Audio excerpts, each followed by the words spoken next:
How new of a home can you get in the Denver metro area for $400,000? We're going to be answering that question and breaking down the down payment, monthly payment, and cash to close, using several different credit scores to show what a higher score can mean for you and your payment. In episode 1, we took a look at a home built in 1971, and we'll be comparing the difference in lifestyle and what you can get at the same price point in a newer home.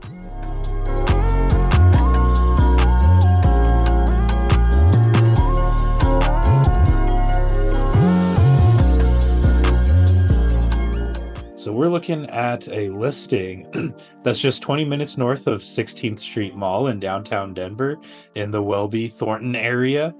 It is built in 2020, and that's a big difference from what we looked at in episode 1 that was built in 1971. So we're looking at a property that's almost 50 years newer. This is also a big difference in size. So this newer property has 1,274 square feet versus 1,386. So you're getting a little bit less space, but I think you'll see that with a more modern construction, you get a better use of space and better layout. And continuing on differences in layout, this property is a 2-bed, 3-bath versus the 3-bed, 2-bath from episode 1. So you are losing out on 1 bedroom. Lot size is also something I wanted to highlight here, because in this property, we're looking at 1,896 square feet for the lot versus 7,504 for our previous subject property, which is almost 3 times smaller. Smaller lot means less maintenance for sure, but also means that smaller lot lends itself to a smaller garage. So we're looking only at a 1-car garage, which for me, that would be a deal breaker for sure. I mean, that's going to limit me to only 2 cars. Only 2 cars. One in the garage, one in the driveway. So definitely something to keep in mind, and I think highlights one of the biggest pros to putting in a little extra work on an older property. Another difference that will affect your monthly payment is the HOA fee that is included with this property.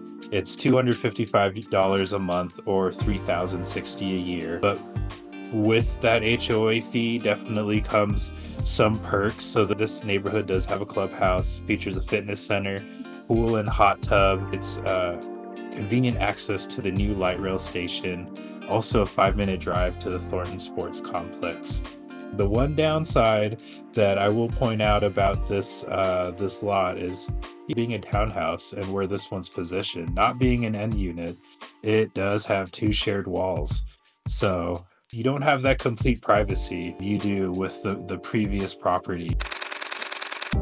Taking the $400,000 purchase price and taking the different credit scores, and let's just see what we come up with here. So as you can see from the first scenario, we're looking at 3% down on a purchase price of $400,000. And what you'll notice first is that payment analysis. And it shows the principal and interest. It shows the property insurance, property taxes based on that property that we're looking at in Thornton, which also has HOA dues. And what that means is this is a townhome, and it does have homeowners association dues associated with it. So you'll have that as part of your total payment. And then underneath that, you'll see that you have the mortgage insurance. So the mortgage insurance is going to be on when you put less than 20% down. So that's why we see it here. But this is higher because of our credit score. So if we have a 640 credit score, we're estimating mortgage insurance based on 3% down at $565.83. And that's like a wow feature. If you look at that, that's actually higher than your property taxes and homeowners insurance combined. So that's one of the big trigger points that I always want to look at with clients is how can we look at that mortgage insurance and see if there's any way we could get that lower.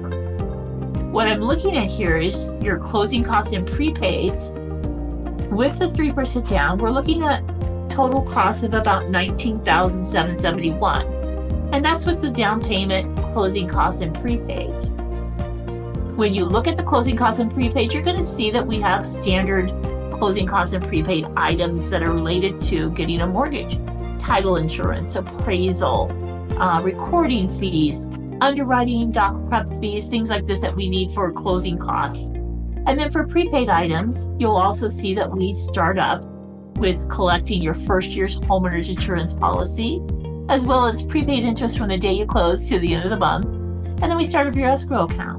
So you'll see that those figures between the three prepaids and the closing costs add up with your down payment to get you a total cost to the house of $19,771. Now again, one of the great features right now of buying is sellers are willing to sell. So we have a lot of good opportunities to see if the seller might help with some of those closing costs. The first example I gave you was $640 to $659. But if we go to $680, the biggest difference you'll see here, again, it's the same principal and interest, property taxes, property insurance, HOA dues.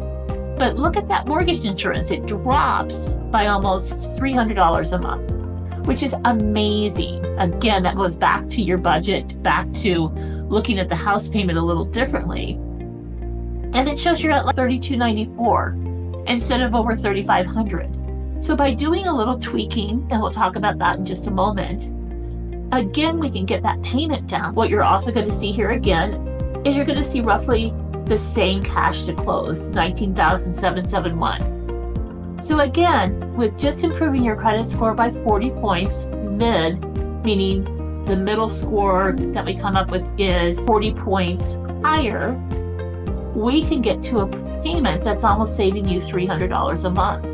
The last example I wanted to go over before we get into a little bit more credit is the one with having a credit score of 740 or higher. Wow, I love this one. And it's just amazing to see the mortgage insurance at $158.